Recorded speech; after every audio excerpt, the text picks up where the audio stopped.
Seja bem-vindo ao canal Boas Novas Guarabira. Todas as semanas estamos trazendo mensagens novas do reverendo Billy Graham. Veja se você já está inscrito, dê o seu like e considere abençoar este canal e a obra missionária na cidade de Guarabira, Paraíba, com qualquer valor que Deus colocar no seu coração. Vamos para a mensagem de hoje. Billy Graham. Deus tem a solução para os males do espírito? Um médico australiano relatou-me uma conversa que se passou entre um homem e o barbeiro. Enquanto trabalhava com a tesoura, o barbeiro observou: estou vendo que está com uma ferida nos lábios. Disse o cliente, é o cigarro que causa isso. Bem, disse o barbeiro, não parece que está cicatrizando. Mas vai sarar sim, respondeu o homem com confiança. Um mês depois, esse homem voltou à barbearia. A ferida do seu lábio estava bem maior e apresentava um feio aspecto. Não se preocupe, disse ele ao barbeiro. Agora estou usando uma piteira. Deve sarar logo. Mas o barbeiro não pôde deixar de se preocupar com aquele cliente e arranjou algumas fotos de casos de câncer dos lábios. Mostrou-as ao amigo, instando com ele que olhasse aquelas figuras, comparasse com os seus lábios, procurasse um médico e, se possível, parasse de fumar. Realmente são parecidos, admitiu ele, mas não me preocupo. No mês seguinte, o homem não apareceu para o costumeiro corte de cabelo. Telefonou para a casa dele para indagar a seu respeito e recebeu a seguinte resposta: você não sabia? Ele morreu de câncer há 2 dias. O pecado é como câncer, destrói pouco a pouco, lentamente, sem que nos venhamos a perceber de sua insidiosa presença. Ele vai se alastrando, até que por fim o diagnóstico final é pronunciado: doença mortal. Certo homem estava descrevendo a sua vida para nós como fora criado em um lar cristão na Europa. Depois viera para os Estados Unidos, quando jovem, para tentar a sorte. Convertera-se a Cristo, mas depois se desviara, cedendo a uma tentação e depois a outra e mais outra. Ele encontrou-se finalmente numa situação que considerava irremediável. Nunca me esquecerei do modo como ele descreveu sua condição. Era como se estivesse nadando no mar quando ocorreu uma forte corrente submarina, explicou ele. A gente não percebe que está se afundando mais e mais, se distanciando da praia. Enquanto não sente, de repente, que está sem poder tocar o chão, tentando nadar desesperadamente, mas incapaz de resistir à força da maré. Mas se não conhecermos alguns dos sinais de perigo, como iremos procurar socorro?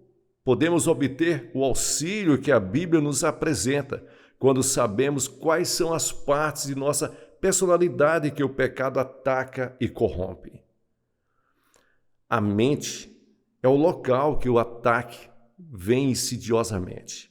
É possível que uma pessoa seja excepcional em certos aspectos, mas completamente despreparada quanto às realidades espirituais. A Bíblia ensina que existe um véu que encobre nossa mente e que precisa ser removido para que possamos conhecer a Cristo. Sem esse desvendamento espiritual, não podemos nos achegar a Deus. Às vezes, ouvimos pessoas dizerem: como um homem inteligente pode crer na Bíblia com todos aqueles mitos e contradições? Querendo dizer com isso que o Evangelho de Jesus Cristo é anti-intelectual. Esta inferência é falsa. A compreensão exige o esforço da mente, mas quando a mente está afetada pelo pecado, ela é nebulosa e confusa. Quando nascemos de novo, somos todos bebês e não crentes maduros, e os bebês precisam de muito amor e paciência. A Bíblia ensina que o pecado afeta a mente do homem, quer esta mente seja de uma inteligência superior ou apenas regular. Uma pessoa pode ser intelectualmente brilhante, mas espiritualmente ignorante. Ora, o homem natural não aceita as coisas do Espírito de Deus e não pode entendê-las porque elas se discernem espiritualmente. 1 Coríntios capítulo 2 e o versículo 14. Uma mente intelectual pode ser transformada quando Cristo entra no coração. Gerald Jenks, um dos homens mais inteligentes do mundo, que segundo consta tem um QI de 208, possui mais de 140 patentes junto à companhia IBM. E já tentou, teoricamente, reproduzir o cérebro humano. Mas ele ficou completamente perplexo e aturdido ao constatar a total impossibilidade desse feito. Não sabia o que fazer ou a que recorrer. Ele só podia chegar a duas conclusões. Ou o cérebro humano resultava de um fantástico acaso ou de um planejamento altamente inteligente.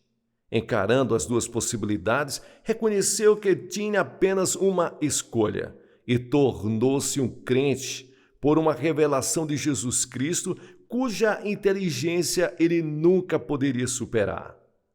O Dr. Boris Butyscon, um brilhante físico-matemático de origem russa, estava assistindo a uma conferência de cientistas em Edmonton. E no hotel pegou uma Bíblia dos Gideões missionários, leu-a e através dela recebeu a Jesus Cristo e nasceu de novo. Agora, ele trabalha no departamento de pesquisas da Universidade de Toronto. Mas o pecado ataca também outra faceta de nosso ser, a vontade. Disse Jesus: todo aquele que comete pecado é escravo do pecado. João capítulo 8, versículos 34. Mesmo nos países onde há liberdade política, existem milhões de pessoas que vivem sob a tirania do orgulho, do ciúme ou do preconceito. Outras são escravas do álcool, dos barbitúricos ou dos tóxicos. Essas pessoas possuem características que detestam ou são consumidas por desejos que desprezam, mas sentem-se impotentes contra eles. Tais pessoas desejam libertar-se e algumas buscam essa libertação através dos meios oferecidos pelo homem. Mas Cristo disse: e conhecereis a verdade vos libertará. João capítulo 8, versículos 32. E Cristo é essa verdade. Já conheci muitas pessoas que conseguiram libertar-se do cativeiro da vontade e do desejo. Em maio de 1972, certo pastor fez um apelo evangelístico e o homem de John Cash levantou-se, desceu pelo corredor central e foi até o altar, onde se ajoelhou. Johnny conta que entregou sua vida a Jesus Cristo naquele dia. Este é um homem cuja existência havia sido profundamente malbaratada pelas drogas, pela prisão, e que se tornara uma espécie de herói no mundo da música caipira dos Estados Unidos. Atualmente, ele é uma força para o bem no mundo e está sendo muito usado na causa de Cristo. Tenho em meu poder um cachimbo de haxixe, como recordação de um jovem que foi escravo das drogas. Ele quase destruiu a própria vida, bem como a da jovem que o amava. Em consequência disso tudo, certo dia, dirigiu-se de carro para um lugar deserto e solitário e ali cortou os pulsos. Evidentemente, ele não fez um corte muito profundo, pois o sangue estava escorrendo muito lentamente e ele pensou que naquele ritmo iria levar muito tempo para morrer. Então, deitou-se embaixo do carro, com o motor ligado, cobriu-se com um cobertor e começou a aspirar aqueles gases que saíam da máquina. Relatou depois que, quando começou a ficar sonolento por causa dos vapores, fez uma oração a Deus, pedindo-lhes que o perdoasse pelo que estava fazendo. De repente, sobreveio-lhe uma horrível sensação de trevas e reconheceu que o que estava para fazer não agradava a Deus. Fraco, Com os pulsos sangrando e a sua mente entorpecida, se dirigiu de carro para a casa de um pastor. Ele, o pastor, levou aquele jovem a um hospital. Depois que o jovem foi socorrido, o pastor explicou-lhes que somente Cristo pode fazer expiação pelos nossos pecados e nos libertar da culpa do pecado e nos conceder o gozo de um coração perdoado. Este jovem hoje é bem casado e se constitui numa influência positiva para a vida de muitas pessoas. O ódio acumulado no coração de uma pessoa também é uma espécie de tirania que faz de qualquer um escravo do pecado, que ataca a sua vontade. Alguns anos atrás, o Dr. William P. Wilson, professor de psiquiatria do Centro Médico da Universidade Duke, sistematicamente afastava a Bíblia de seus pacientes do centro.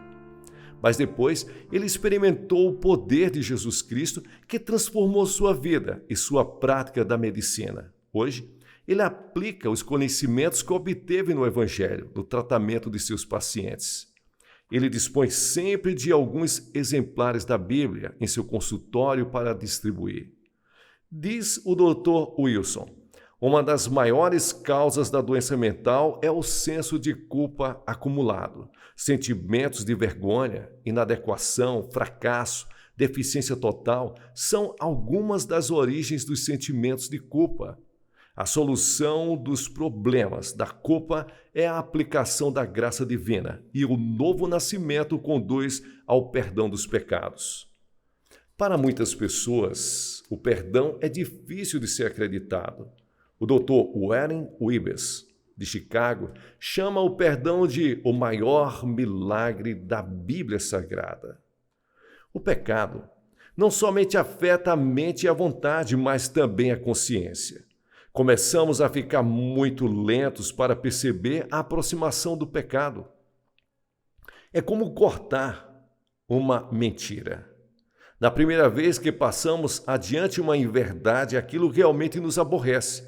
Mas com a repetição do fato, a consciência deixa de ser a nossa guia e pouco depois o hábito já está tão arraigado que passamos a pensar que a mentira é verdade. Perdemos a sensibilidade às coisas que sabemos serem erradas. Os resultados desse mal, não conhecer a diferença entre o certo e o errado, estão manifestos em várias partes da Bíblia. Quando Davi ficou olhando para Betseba pela primeira vez, deu início a uma cadeia de erros, que foi de adultério para mentira e até o assassinato. Davi foi perdoado pelos seus pecados, mas teve que sofrer consequências que são originárias do que ele fez. Colheu o fruto amargo que plantara e seu reinado foi anuviado por constantes dificuldades. Em vista da maneira como permitimos que nossa consciência fique amortecida, é admirável observar-se a paciência de Deus. A Bíblia diz: não retarda o Senhor a sua promessa, como alguns a julgam demorada. Pelo contrário, Ele é longânimo para conosco, não querendo que nenhum pereça, senão que todos cheguem ao arrependimento. Segundo Pedro, capítulo 3, versículos 9. Mas não importam as dimensões da paciência de Deus, Ele é sempre justo. Quando o homem endurece o coração, Deus continua lhes falando, mas o homem não pode ouvir. O texto de Gênesis capítulo 6, versículos 3 diz: o meu espírito não vai agir para sempre no homem. E se eventualmente Deus percebe que certas pessoas não se arrependerá, diz a Bíblia. Diz a Bíblia que há pecado para a morte. 1 João capítulo 5, versículos 16. Isto se refere à blasfêmia contra o Espírito Santo, que é a rejeição absoluta do plano divino para a nossa salvação, que também é descrito em Hebreus capítulo 6, versículos 4 ao 6. É impossível, pois, que aqueles que uma vez foram iluminados e provaram o dom celestial e se tornaram participantes do Espírito Santo e provaram a boa palavra de Deus e os poderes do mundo vindouro e caíram, sim, é impossível outra vez renová-los para arrependimento, visto que, de novo, estão crucificando para si mesmos o Filho de Deus e expondo-o à ignomia. Quando a consciência de um homem está acabada, ele emprega toda espécie de desculpa para se justificar e justificar suas ações.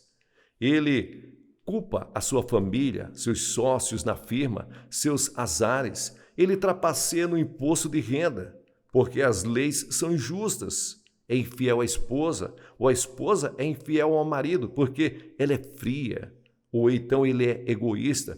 O bem e o mal já não existem mais, e a vida toda é vivida nas faixas de tons neutros. Em Atenas, descobriu-se que a erosão das estátuas e colunas do Partenon, ultimamente, tem atingido um índice acelerado.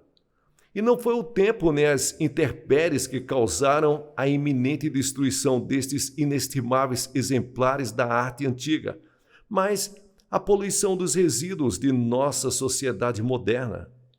Do mesmo modo, não são as grandes tempestades da vida que nos abalam, mas a gradual e insidiosa poluição do pecado que termina por efetivar a destruição.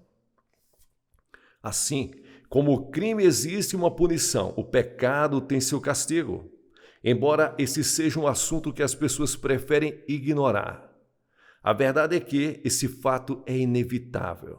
Não somente cada um de nós sofre nessa vida como resultado do pecado, mas cada um terá que enfrentar o julgamento, porque o salário do pecado é a morte. Romanos capítulo 6, versículos 23. Primeiro, é a morte física. A Bíblia nos diz que aos homens está ordenado morrer uma única vez. Hebreus 9, 27. Incidentalmente, isto derrota completamente a ideia da possibilidade de uma reencarnação. A morte é inevitável e, em muitos casos, imprevisível. E para cada um de nós haverá um dia, uma hora, um minuto quando, fisicamente, não seremos mais terrenos. Se Deus não houvesse decretado o castigo da morte, a terra logo se tornaria um lugar inabitável, pois os homens viveriam para sempre em seus pecados. Mas como a vida é breve, a Bíblia nos ensina assim: prepara-te para te encontrares com o teu Deus. Amós capítulo 4 e o versículo 12. No decurso da minha vida, tenho conhecido inúmeras pessoas que estão plenamente preparadas para se encontrar com Deus. Existe uma diferença espantosa entre estas e as pessoas que levam uma vida sem Deus. Em julho de 1976, houve uma inundação repentina no Colorado, que ceifou a vida de muitas pessoas. Entre as vítimas estavam algumas jovens crentes que estavam ali no retiro nas montanhas. Os homens encarregados de recolher os corpos daqueles que haviam sido mortos relataram mais tarde que a maioria dos cadáveres estavam no rosto com uma expressão de pavor. Mas eles ficaram assombrados ao perceber que cada uma daquelas moças parecia estar em perfeita paz. Elas estavam preparadas para se encontrarem com Deus. A vida é tão curta, a Bíblia diz que temos que estar preparados em todos os momentos para nos encontrar com Deus. Nunca sabemos o que nos aguarda. Quando entramos em nosso carro, ou saímos pela porta da rua, ou simplesmente quando abrimos os olhos para um novo dia. Visto que os seus dias estão contados, contigo está o número dos seus meses. Tu, aos homens, puseste limites, além dos quais não passará. Jó capítulo 14, o versículo 5. A segunda dimensão da morte é espiritual. Milhões de pessoas na Terra estão fisicamente vivas, mas espiritualmente mortas. Quando os nossos olhos e ouvidos se abrem para os clamores do próximo, ouvimos aqueles que dizem ter uma vida vazia e estarem perdidos. Tais pessoas estão desvinculadas da fonte da vida, como um abajur desligado da tomada. São sombrios e sem vida. O abajur pode até ser muito valioso, possuir um belo quebra-luz que atrai a atenção de todos, mas se não estiver ligado na energia, não tem luminosidade. Jesus disse: eu sou a vida, eu sou a luz do mundo. Podemos estar fisicamente vivos, mas espiritualmente mortos, como a mulher que Paulo descreve em 1 Timóteo capítulo 5, versículos 6. Mesmo viva, está morta. A terceira dimensão da morte é a morte eterna. E isso pode ser um assunto que muitas pessoas tentam evitar. Ouvimos falar bastante de inferno na terra, mas existe outro inferno que é mais real e fatal. O inferno da morte eterna. O próprio Jesus falou muitas vezes acerca do inferno. Ele nos adverte do inferno que haverá. As Escrituras ensinam que estaremos sozinhos ali e sofreremos sozinhos as nossas dores. No inferno não existe nenhum tipo de confraternização a não ser com as trevas. Já ouvi pessoas dizerem: se eu achasse que meu pai estava no inferno ou qualquer outro ente querido, seria para lá que eu queria ir. Que ilusão! O inferno é o lugar mais solitário que se pode imaginar. Jesus advertiu os homens nos seguintes termos: irão estes para o castigo eterno.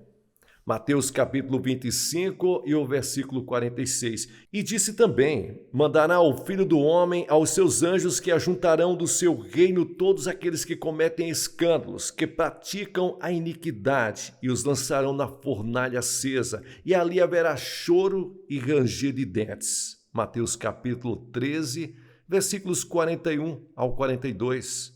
A necessidade de se falar sobre a eternidade nunca é mais premente do que quando somos confrontados com a morte física. Uma conhecida nossa nos contou que, no dia seguinte ao falecimento de seu filho no acidente de avião, ela estava com a casa cheia de pessoas que haviam ido até lá para levar consolo, amor. E a caldeira de aquecimento começou a apresentar problemas. Um bombeiro foi chamado para repará-la. Após ter examinado o aquecedor, ele disse: minha senhora, se houvessem demorado um pouco mais para chamar os bombeiros, a caldeira poderia ter explodido. E, apesar de todo o sofrimento, ela parou, fitou aquele homem diretamente nos olhos e disse: mas há somente uma coisa que realmente importa nesse momento. Se a caldeira houvesse explodido enquanto o Senhor trabalhava nela, sabe com certeza onde passaria a eternidade? Ela perguntou isso para o bombeiro. E antes de deixar aquela casa, ele aprendera como poderia obter certeza de seu destino eterno. O homem tem duas faces. Uma revela sua engenhosidade, sua capacidade de criar, de ser bondoso, de reverenciar a verdade. A outra face mostra o homem utilizando sua engenhosidade para o mal. Vemos praticando atos de bondade de uma forma ardilosa, a fim de conseguir um intento seu. Vemos uma faceta dele apreciando um belo pôr de sol, mas ao mesmo tempo empenhando-se em projetos que enchem a atmosfera de resíduos que vão obscurecer aquele mesmo pôr de sol. Sua busca da verdade muitas vezes acaba numa competição no sentido de se realizar uma descoberta científica com o fim de obter o crédito para tal feito. O homem é, ao mesmo tempo, honrado e degradado. A necessidade de um renascimento espiritual está evidente até para o mais desinteressado observador da natureza humana. O homem está caído e perdido, alienado de Deus. Desde o início, todas as tentativas feitas para recuperá-lo de seu estado de perdição revelaram uma das suas condições seguintes. Lembram-se de Caim e Abel? Os filhos de Adão e Eva representam o plano A e o plano B da salvação. Um deles, Caim, escolheu seu próprio método para se aproximar de Deus. O outro, Abel, foi obediente e utilizou o método proposto por Deus, o plano B. Caim agiu como um materialista autossuficiente e humanista religioso. Trouxe ao altar a expressão de seu próprio esforço. Tornou-se o protótipo de todos os que se atrevem a se aproximar de Deus. sem o derramamento de sangue. Mas o método de Caim não deu certo para ele, nunca deu certo para ninguém e não dará certo hoje tampouco. Somente Deus pode fazer um diagnóstico adequado de nossa enfermidade e providenciar o remédio para a sua cura. Deus escolheu o sangue como meio de redenção.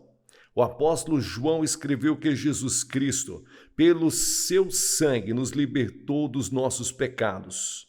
Apocalipse capítulo 1, versículo 5. Quando Jesus Cristo, o perfeito Deus homem, derramou o seu sangue na cruz, ele entregou à morte sua vida pura e imaculada, em sacrifício eterno pelos pecados do homem. Sem o sangue de Cristo, o pecado é uma doença para a morte. Cada um de nós terá que escolher entre os dois métodos, o método humano e o método divino. Qual será a sua escolha? Que Deus o abençoe. Pessoal, aqui é o pastor Gilson Soares, fazendo aqui as locuções das mensagens do reverendo Billy Graham. Você que chegou até o final desse vídeo, dê um like para abençoar.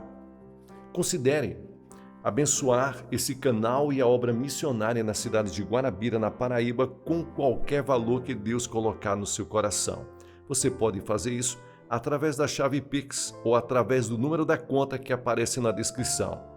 E por falar nisso, estamos trabalhando para adquirir o terreno da Igreja Boas Novas em Guarabira.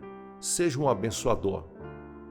Que Deus te abençoe ricamente e sucesso na sua caminhada.